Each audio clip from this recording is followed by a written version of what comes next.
Okay, today's date is August 7th, 2008 in the Dixon Historic Center in Dixon, Illinois. And we have a veteran with us today that's volunteered to come in and share his story with you. His name is Mr. Bill Harris. He lives in the rural Dixon area, and he was in the United States Army from 1943 through 45, and he was armored infantry in the European Theater of Operation. So we're going to talk to him today to find out just exactly what happened during that time frame. First of all, state your name and where you were born. William Harris, Malta, Illinois. Okay. And when did you, the date of birth? February 8th, 1923. Okay. Now, when did you, were you an enlistee or draftee? I was drafted. Okay, you were drafted. When did you enter basic training and where? First I went to Camp Grant. Oh, up by Rockford. By Rockford, right. Then we went to Fort Bliss, Texas, Ooh. El Paso, with 113th Anti-Aircraft Battalion. I was there, I was a director for the guns. Oh, okay. For 90 millimeter guns. 90 millimeter anti-aircraft guns. Yeah, so anyway, it was complicated. It was a box. And I had two things to point the guns at the target. It was a flying target. So anyway, this officer, or this man, he was a buck sergeant, I think. He said, "You're the only one interested in this." He says, "So I think I'm going to send you to Kalamazoo, Michigan for more training." So I said, "Well, it sounds good to me because that's close to home." So anyway, well then in the meantime, they got a radar and replaced this director box with a radar, so it didn't need me anymore. So that my outfit went to North Africa, and I went to this little training center. And he said, first we're going to go to New Mexico and tear down a 3C camp. So then after we got through there, he said, "Well, you're on a quadri now, and we're going to go to Alaska." Oh. So anyway, they sent me to Alaska, the 45th Coast Artillery Division. And we went out onto a big hill with a searchlight battalion. You were in the mainland, though. You weren't Kiska or Attu out in the Aleutians, were you? Right next to Anchorage. We was only about 8 miles out of Anchorage. Okay. So then they sent me in and we did some concrete work in the Elmendorf field. Oh, it's still there. Yeah, so I had been a cement person before I went into service, so that worked out pretty good. Then we came back. Anyway, we moved back to town in Tent City, and we was out for, officer had us, a rifle division out there, and a rifle company anyway, and he said, like, present arms, and I had my hand down on the ground, and it was about 0 or a little bit more. So I said, "Sir," I said, "I can't lift this thing off the ground because my hand is froze to the gun." He said, "Take off and go in and get warm." So then we came back to the States, and we went to Fort Bliss again. And it was hot down there, wasn't it? Hot? Yeah, it was, when we got out in the field, it was 120 degrees. Oh. So the blacktop was starting running off of the road, so we got shovels and shoveled the sand back on it. Oh. So anyway, when I was on a prisoner guard, you had sawed-off shotguns. And German POWs? Pardon? American prisoners or German? No, American prisoners. American, okay. Yeah. So anyway, I got in trouble with this one fellow anyway, so I said, we're supposed to take him out to some place, and he's supposed to clean up the yards and stuff like that, you know. So he started running, and he was in better condition than I was, so I said, "Hold on," and he heard me pull the safety off. So then he did slow up. He says, I'll get you after you get out of here. So Oh. next time I seen him was in a barber shop, and he was in one chair and I was in another. So anyway, they said, we're going to transfer you to Fort in Louisiana, Fort Polk? Fort Polk, Louisiana. He said, and then you're going to go into the 8th Armored Division. So we took some training there, and they put me on a 30 caliber machine gun. Okay. So then when On the back of a what, a half track or what? Yeah, we was in the half tracks. Okay. Yeah, so anyway, well, then we got pretty close to moving out. Why they wasn't, the 30 caliber machine gun wasn't certified as far as the person using it, you know. So Was it I shot my part and said, you made it all right for the division to go then. So Okay. he said, you did it pretty good. So anyway, we Was the went 30 caliber air cooled or water cooled? air cooled. Air cooled, okay. Yeah.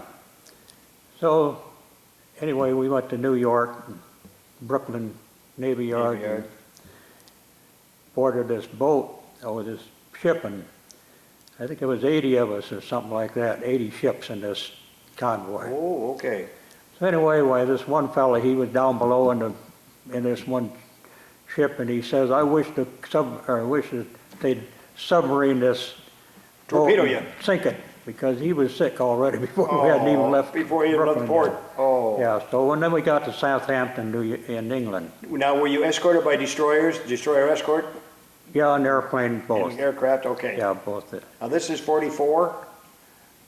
This was in, 43? yeah, November, Okay, 44. 43. 43, okay. This was still 43. Okay, well, now it's after So we this time. got there about Thanksgiving. Okay, So then we had a training ground there. Southampton. And then we got to go to London a couple of times, and they was having Germans were still bombing Oh, London. sure. So Did you see him or did you hear it? we heard them. We was on one end of the town, and they was on something like Buckingham Palace. We went out there, and they had already hit that already. Oh, boy. So then we got ready and shipped out. It was sometime in December. Oh, 44. When, I don't remember the days, but anyway, it was sometime in September. Then we went to France, and we bunked in some old buildings, and pretty good sized buildings too, and they had windows and doors, wood windows and doors like that, you know. Oh, good. We had to tear them out and throw them in the fireplace because we didn't have no heat in there, so Oh. we wrecked some of them. So anyway, then we went to around Metz, and according to General Patton, why we was at post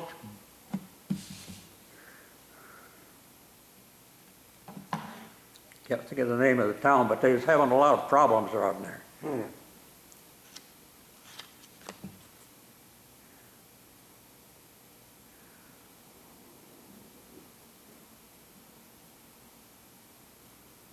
Anyway, it was a big, pretty good sized town. In Germany or in France? It's still in France. Okay, in France, all right. Yeah, so then, we was on the edge of town, and we hadn't got in combat yet, so then we said, What well, type of vehicles did you have? Half tracks? You have anti-tank? we had half tracks, but we was walking this time. Okay. At this time until after we got through this one village. You didn't have tanks? No, but we did have tanks. But this Emmett Long on the other side of town here, Yep. he was head of the 18th Battalion, Tank Battalion. Okay. So I didn't see him for a while, but anyway, this Sergeant Crocker, he put us in a window at about the middle of town. and we put our machine gun in that window. It was a block wall, you know, we put this in.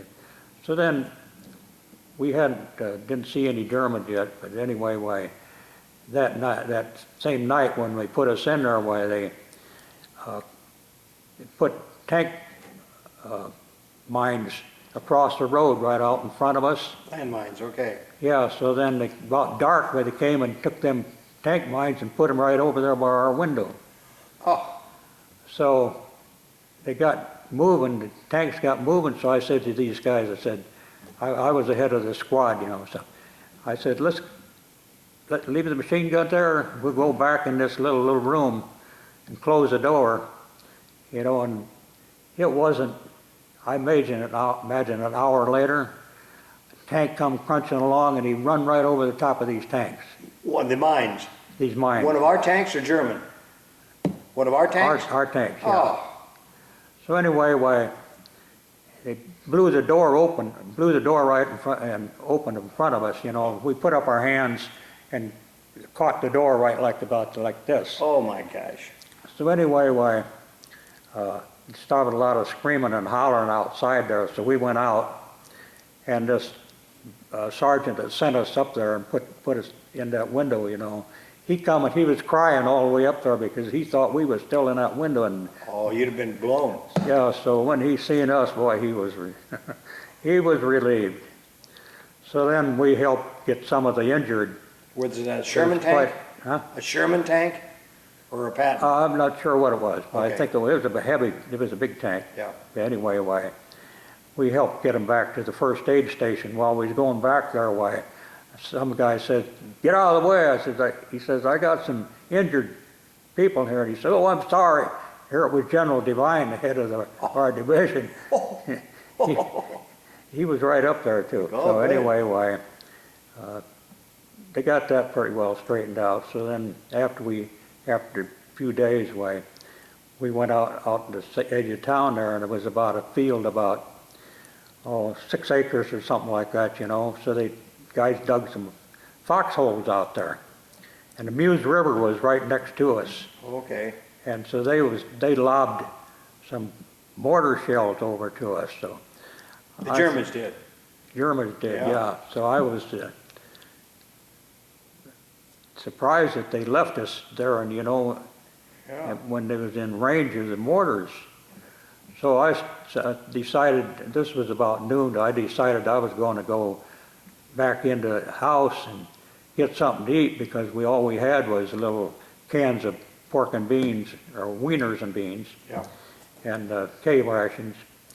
So anyway, this guy, he was a squad leader, and he says, "Hey, Bill," he said, "you better get here in the foxhole with me." I says, I'll be back, but I says, I'm going to go into back in the buildings and get something to eat, and I'll bring back a box of ammunition. So I was gone. Oh, this officer was standing there, and he says, "Where are you going?" He thought I was running away, you know. Oh, And yeah. I says, "I'm going to get something to eat, but I haven't had anything to eat all day." So then I went back, and maybe in an hour or something like that, and here they come with this guy that hollered at me to get in his foxhole. He'd got hit by a mortar shell. Oh my gosh. So I missed that. Boy, you'd have been right there with him. Yeah, Oh. so anyway, he says, "I want some water, I want some water." I said, "Don't give him no water," because I said that shell took some part of his stomach out or something like that. See, he'd kill him if you give him any water. Oh, yeah. So anyway, they got him back to the first aid station, got an ambulance, and got him out of there. Oh, He's from central Iowa. Oh. Paz is his name. Did he make it? Do you know if he made it through the war? No, I don't know. Okay. Never seen him before. Well, a friend of mine, when we first got in this battle, right in the first day, you Right. know, I had my machine gun set up on a wall there, and the first sergeant and some other guys was right to the left of me about 50 feet. And this my friend, he was my helper, he was back on the other side of the wall, or the other side of me on the wall, and first thing you know, he got shot, Oh, and he got his lung. So I didn't see him again, never did. So then after the war was over, I wrote to him. He wrote back, he says, I was surprised to get a letter from you because he said, I wrote to you and got my letter back and said missing in action. Oh my God. Oh. So he got back. pretty well. I mean, except he says I'm a one-lunger. So Oh.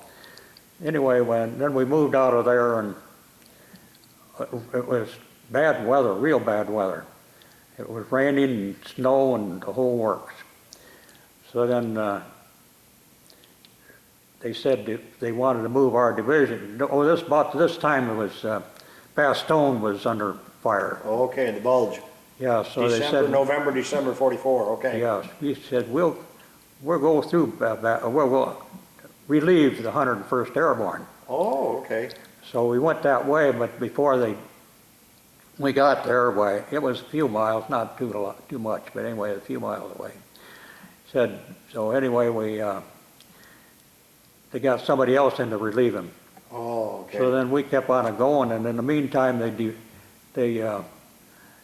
changed our division to the Ninth Army Okay. with a general from Britain, Montgomery. Oh, okay. Yeah. General Montgomery. Right. He took over our division. He wanted a lot of Field them. Marshal Montgomery. Yeah. Yeah, he was going to Did you ever see him? Pardon? Did you ever see him? No, I never seen him. Okay. I've seen Patton quite a few times, but Oh, okay. I never seen Montgomery. Hmm. So anyway, in the meantime, we got into the Ardennes forest. That's where the bulge was. Right, and a lot of snow and cold. Yeah. So anyway, I had my machine gun like in the edge of the forest, you know. Now, was your crew a three-man crew or four? For the machine gun crew, someone had to carry the gun. Someone had to carry ammo. How many in your crew? Yeah, I think there was 3 of us Okay. at that time. Right. So anyway, I set the machine gun up, and they was having some artillery, or I guess their German guns was shooting over the top of the trees or something like that. And I was standing there when I looked around, and nobody else was there, just me. Oh. I don't know where they went, and I must have didn't see the signal or something to move, but anyway, a clang, and something hit my foot. And it was a piece of this artillery that just burst, you know. Oh my gosh, shrapnel. Yeah, shrapnel, yeah. Oh, but didn't cut you. Came No, close. it just hit my foot, and it almost like it not paralyzed it, but it was numb. Yes. Oh. So then it turned out to be it was all okay. So anyway, then we moved. That village was about over then. That was about the 1st of February. Yep. Yep. So anyway, A lot of snow. snow and rain, but anyway, the trucks got stopped, and Patton gave them a devil because they had a load of guys in the back end of the truck and they didn't get out and push it. Oh. So he come along and give them a push himself and told them to get out of there and push the trucks, and it did move because there wasn't nothing holding it, but, you know, except they just didn't. Right. Yeah, so anyway, What did you think of Patton personally? What did you think of Patton personally? I think he was a brilliant general. Blood and guts. Yeah, but anyway, a lot of them didn't like it, but I liked him real well because he had a force to go. I mean, he had tanks and infantry and the whole And he was always ahead of the fuel and everything else. He was always way out in front. Yeah, right. So anyway, we kept on going north, and we went up to Belgium. Oh, okay. And we was on the east side of Belgium, at Roermond. And in the meantime, in the bulge, the Germans had already retaken Belgium. Oh. So we had to retake it over again. So that was the first time I was ever under artillery fire. Oh, 88s?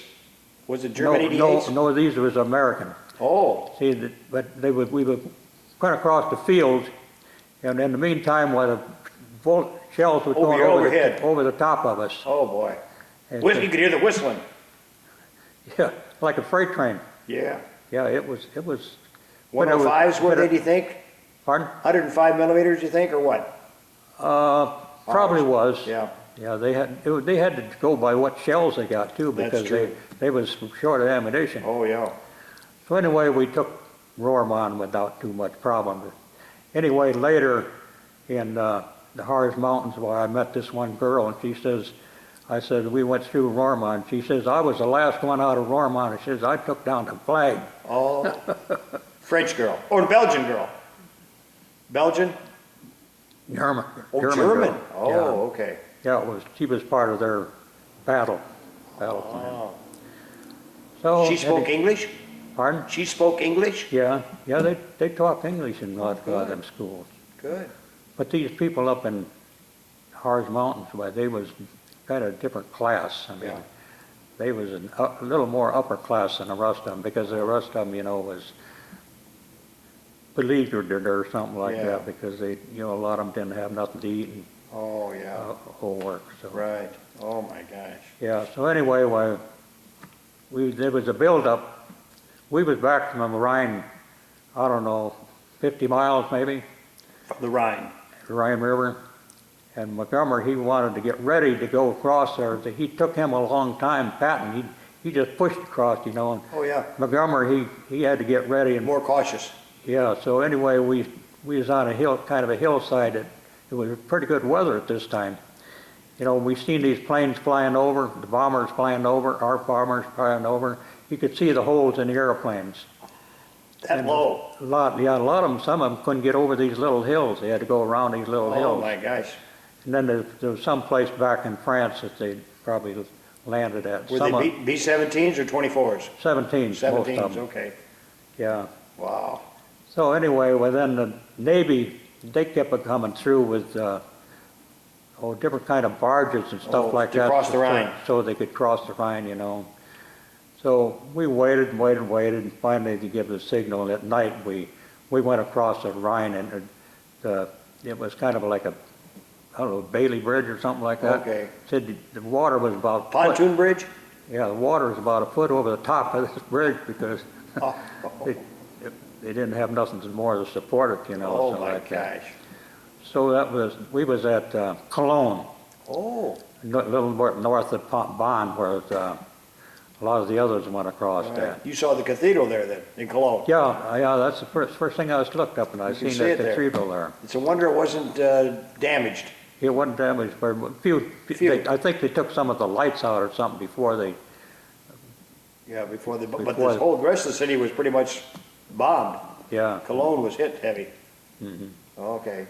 So anyway, Patton was circling around. He says, I can close off a lot of them, and he said they'll push him over towards the Ruhr.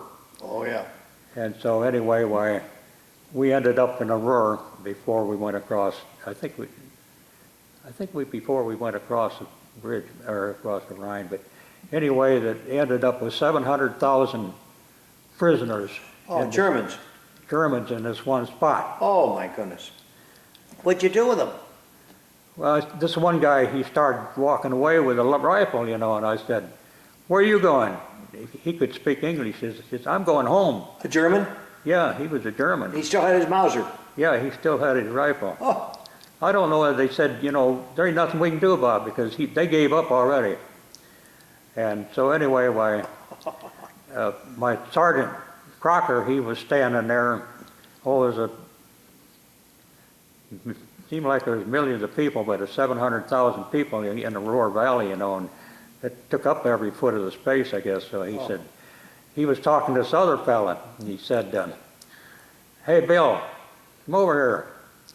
I went over there, and he didn't introduce me to this guy, but the guy says, "I want you to get your rifle," and he says, "at 9 o'clock tonight," he said, "show up right here."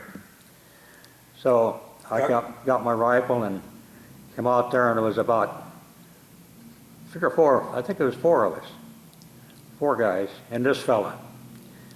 So he said, we got 25 generals and 1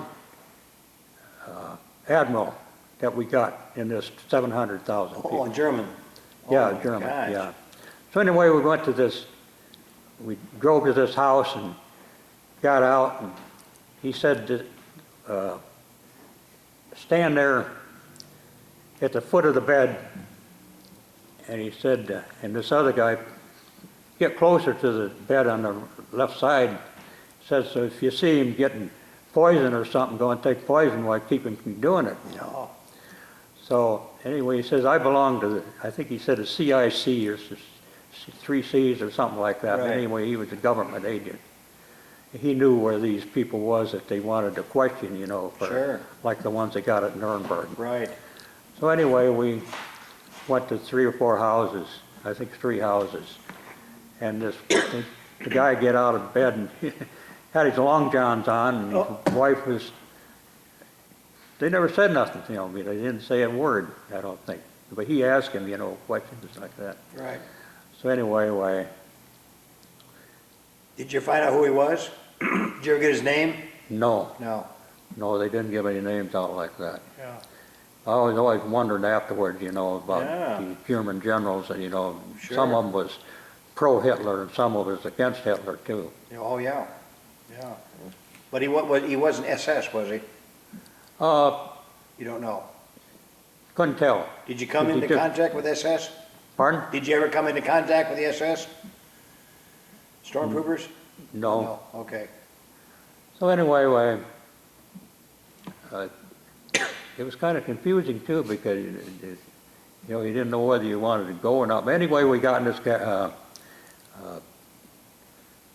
like a convoy, what do they call it? A what? Convoy? Anyway, we made 50 miles, something like 50 miles a day, Oh. heading for Berlin. Oh. Us and 4th Armored Division traded times. Right. They'd like you to stop to get gassed up or something like that. And then they ought to go we ahead. stopped in this one place, and it was where they murdered all these Germans, all these Jews, A concentration camp? concentration camp. We stopped at one of them. Oh, do you know the name of it? No, it was a little one. Okay. But anyway, They had hundreds of them. one of our tanks pushed through the doors and stuff like that, and these people flocked out. They were skinny, Oh, emaciated. thin, Yep. and so we were still in our half tracks. So we looked we got all the food we could find in our half track, and cigarettes and Yeah. everything else, and we give it to them. Ah. And we were still there at night, and they had, I don't know, they must have had bonfires every 100 feet or something like that. And when we stopped, where they had a big row of beets. Sugar beets. Yeah, next morning, there wasn't too many there. Oh. They took them and cooked them Yeah. during the night for something to eat. Oh. So then we got back in and we started going again. I think the 4th Armored Division was in the meantime while we were stopped at this place. Right. So anyway, we caught up with them again, and when we got to, there wasn't no opposition. They'd retreated. Just kept right on going. If there was a little opposition, we said, we'll take somebody else in back of us and take care of that, and keep right on going. Oh, okay. So when we got almost all the way to Magdeburg, this was only about 50 miles from Berlin. You told them to stop. Yeah, so then that's what they call the eclipse. He said that happened over in North Africa when Roosevelt, Stalin, and Churchill met, and they decided on this eclipse. That's the territories that the United States and English and Russia took over. He said, don't go no further than that. Oh, couldn't So go to Berlin. Yeah, so then we went to the Harz Mountains. That wasn't too far away, The Harz Mountains. but it was, we found out later that they had a Volkswagen factory underground up in there. Oh, probably making aircraft. Making aircraft, maybe. Most of them was any kind of transportation, you know, Yeah. like the little cars and stuff like Okay, but that. underground. Yeah, so at one time, this was a different time. Anyway, one time we got up to a railroad crossing. And in front of us, they had this, what do they call it? Ragtime division or something like that, you know. they had all different kinds of German vehicles. This ragtag. American division had all the kinds of German vehicles. And the train was going by, and there was a lot of Germans on it. It was, it's open, like flat cars and Right. stuff like that. And they all waved, we waved back. Were they soldiers or civilians? Soldiers. Oh my gosh. So anyway, they went by, Oh, and anyway, in the meantime, somebody said, contact the artillery that's up the road there. He said, tell them to blow that engine off of the railroad track. So I guess they didn't get very far. oh my gosh. This is before they surrendered. Yeah. Okay. Oh Yeah, my I God. don't They know waved to you. I don't know where they was going. They didn't have no place to go because they was all Surrounded. surrounded. Yeah. Oh my gosh. So anyway, we went to the Harz Mountains, and then we hunted for treasure, Loot. loot. Yeah, I guess they did find a bunch, but Did they? anyway, the troop that I was with, we didn't find nothing except a deer run across in front of us, and everybody banged at the deer, and I don't know how many holes it had in it, Oh. but we had deer burgers that night Oh. or the next day. But you didn't find any treasure, any gold or anything like that? Not as far as I know, because Yeah. they didn't advertise it too much, No, I'm sure they because- didn't. Yeah, Hmm. yeah, they said that one place where they found it, I don't know, millions of dollars in gold, and And art treasures. yeah, said they don't spread the word because wait till the big shots get here and That's right. have them look at it. Yeah. So then when we got up there and we got housed, we moved in with these other Germans, Yeah. and we was in a place where the guy was a bootmaker, shoemaker. Yeah. So then they had all these tick mattresses, Yep. tick clothes, tick covers. Right. He had the fire going. He thought the house was on fire or something because it was so hot in there. Oh. After being, out in the weather all Oh, the time. sure. So then they had a camp down below. This was down below us about 3 or 4 miles. Below the bottom of the mountain. Yeah, it was white Russian camp. Oh. And the Russians didn't want them to, They didn't like them. they didn't like them, no. And they was waiting for everything to settle down so they could go back home or not. Oh, yeah. Anyway, when you get right over the edge of the mountain there, you take a deep breath and it stunk like the devil down there. Oh. What they did, one of the things they did was make alcohol on potato peelings. And they had plenty of drink, but we furnished them with the food too. Oh. Mm. So then, we got acquainted with quite a few of especially the women. There's some of them from Berlin. I was reading about it, and they said the communication was bad in Berlin. But she says, I want to call my sister and tell her to go. This was a conversation with her sister to go to take a trip up to the Harz Mountains and wait there till the war was over. Yeah. So some of them, we didn't know who they was, but there was some big shots, wife and children. So anyway, we was there maybe a month or something like that, and then the war was pretty close to over. It was in August. May. The war in Europe. May the 8th, 45, with Europe, and August 15th in Japan. Yeah. Anyway, it was getting close. Yeah. So then we loaded up and we went closer to Czechoslovakia. Oh, okay. And anyway, Regensburg is not too far from Czechoslovakia, just almost across the river, Okay. and a few miles. Anyway, there was a big German hospital there with SS men in it. Mm. So we had to guard that, so they didn't disappear anyplace. Yeah. So when one time we had a little party at a tavern, bar, they had a lot of wine to drink. Yep. So I crawled underneath a tree, and when we got back to Regensburg, and guards didn't find me or nothing because I was supposed to have been on guard, but I missed it. Oh. So anyway, well, there's quite a few of them did that. Anyway, then we moved across the river after quite a while. Into Czechoslovakia. Yeah, into Czechoslovakia. Yeah, and it was in Sudetenland. It was a little town there. Oh, yeah, okay. And that's where they had our office. Hmm. So anyway, they gave us a job to go into Pilsen. And when we moved in there, we moved right across the road from the Pilsner beer factory. The brewery. Brewery, yeah. Go over there with any kind of container you had and Fill it up. bring it back and with full of beer. Oh, boy. So then, in the meantime, I got a Luger from somebody. Mm. So I had these 10, I don't know if they was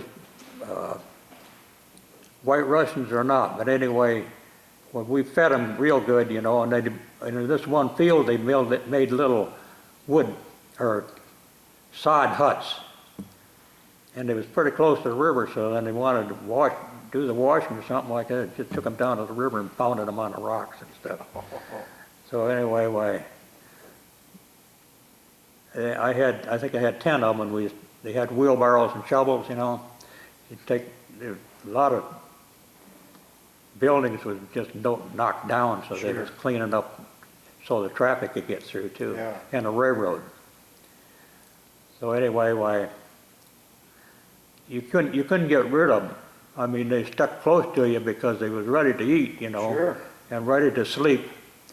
And so Luger didn't do you any good, you know, just to keep them together, you know. So then they'd come by with a truck and take them back out of this field and let them sleep in these sod huts. Oh.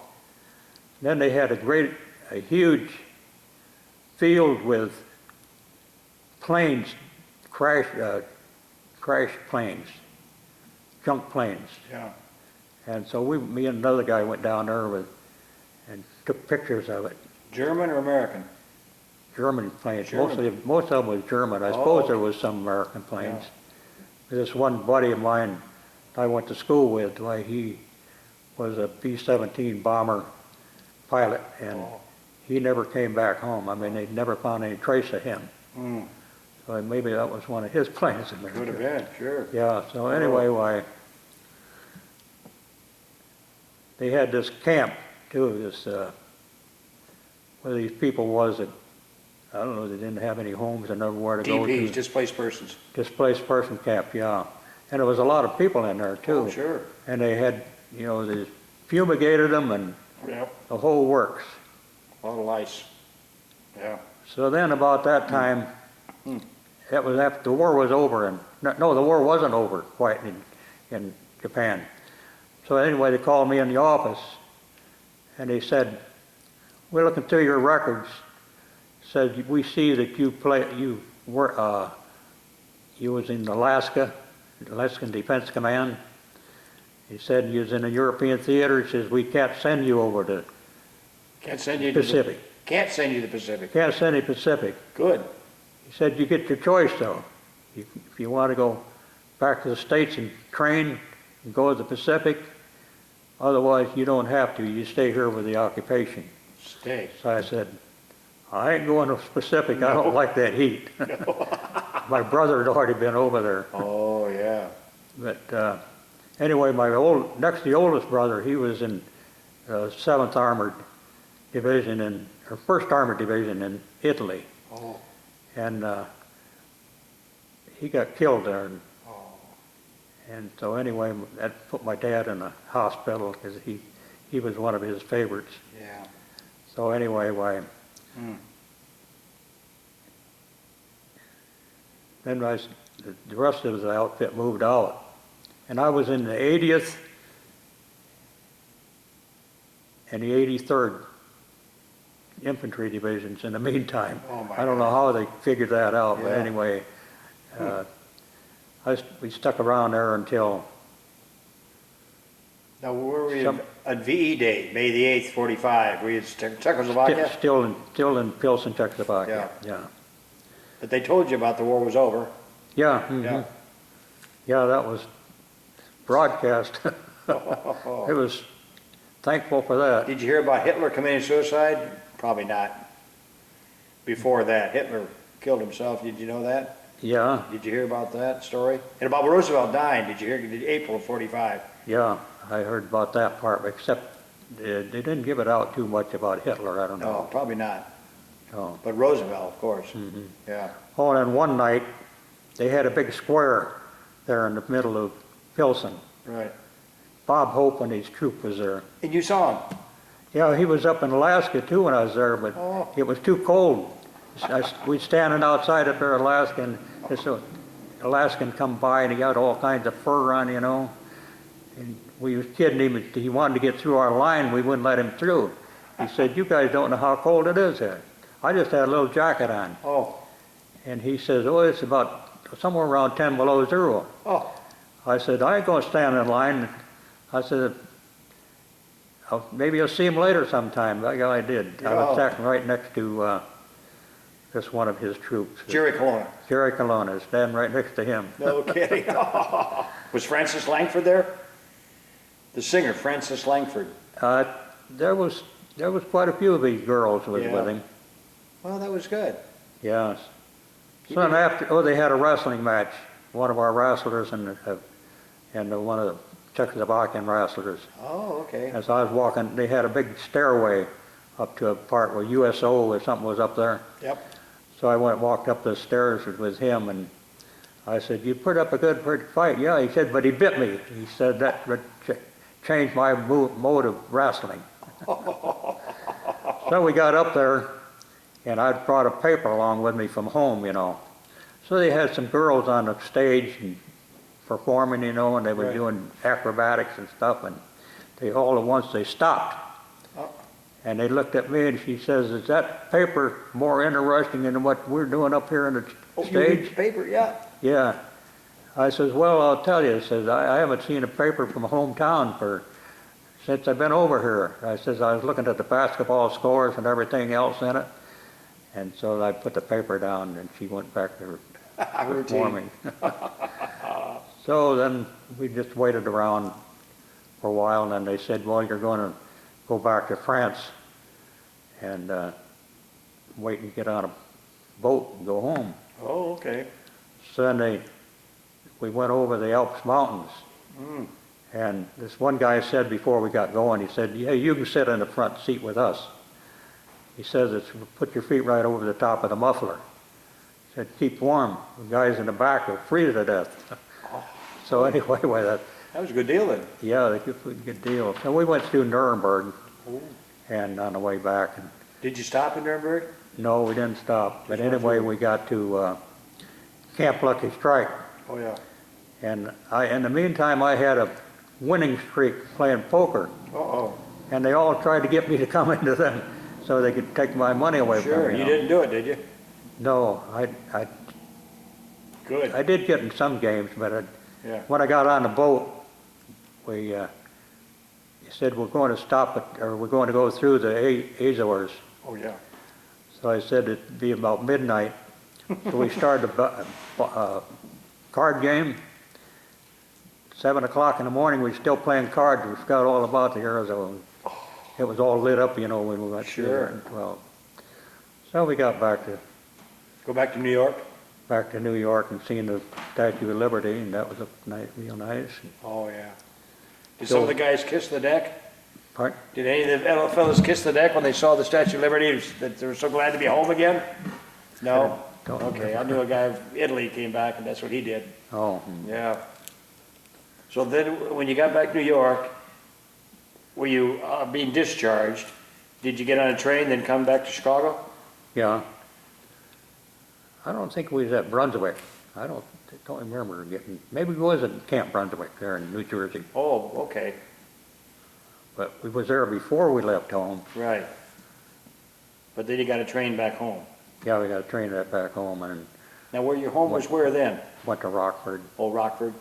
Yeah, and then I went back to DeKalb, one of my sisters, and Oh, my dad was waiting for me there. oh.